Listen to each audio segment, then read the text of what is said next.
Salam alaikum, salam alaikum, alaikum salam mbokk yi nuyu naa leen ku nekk ci sa tur ak sa sant wala bi nag foofu la des waay tabaski bi ñëw na mooy tu leen ma xaar bi la wax parce que on vous connaît, je vous sache, je vous vois, vous tous là, hein, les côtelettes, les ragoûts, le cœur, les rognons, xuuru xaar xam naa leen, je vous vois bien, vous êtes embusqués derrière mon bambou mais je vous vois. Bref.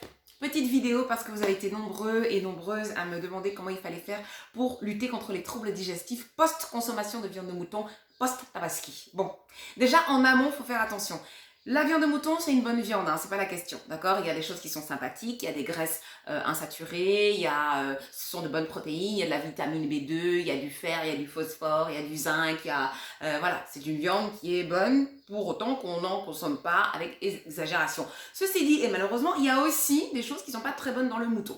Il y a des graisses, certes, insaturées, il y a aussi des graisses saturées. Et les graisses saturées, elles vont faire monter le mauvais cholestérol, ce qui va induire des maladies cardiovasculaires. Donc, il faut faire attention. Mais ça, on ne peut pas trop le gérer, surtout le jour de la tabaski.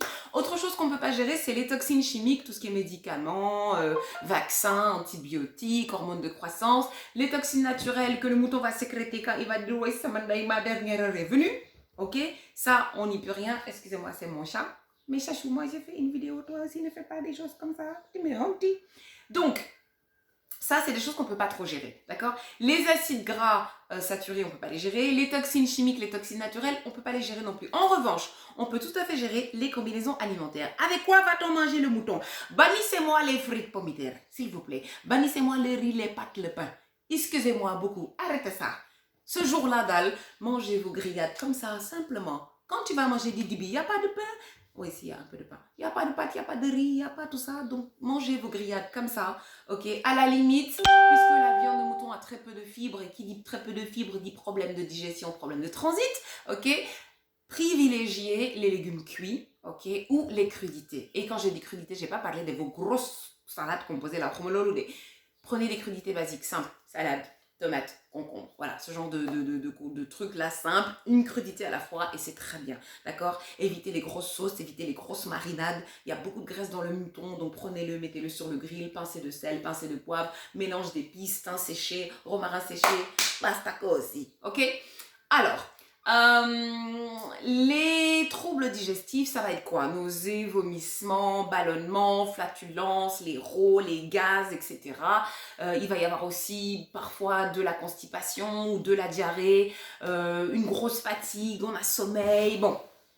Donc, ce qui se passe, c'est que parfois on ne digère pas la viande parce qu'on a trop mangé, parce qu'on n'a pas assez mâché, parce que les combinaisons alimentaires ne sont pas les bonnes. Donc, ce que vous pouvez faire, pendant que vous mangez, mettez du jus de citron, mettez des aromates, d'accord? Basilic, menthe fraîche, citronnelle, mettez un maximum d'aromates. Entre les repas. J'ai dit entre les repas parce que nous-mêmes, on sait que le jour de la tabaski, là, vous avez 15, 5, vous avez 27, 39, 50 repas, ok?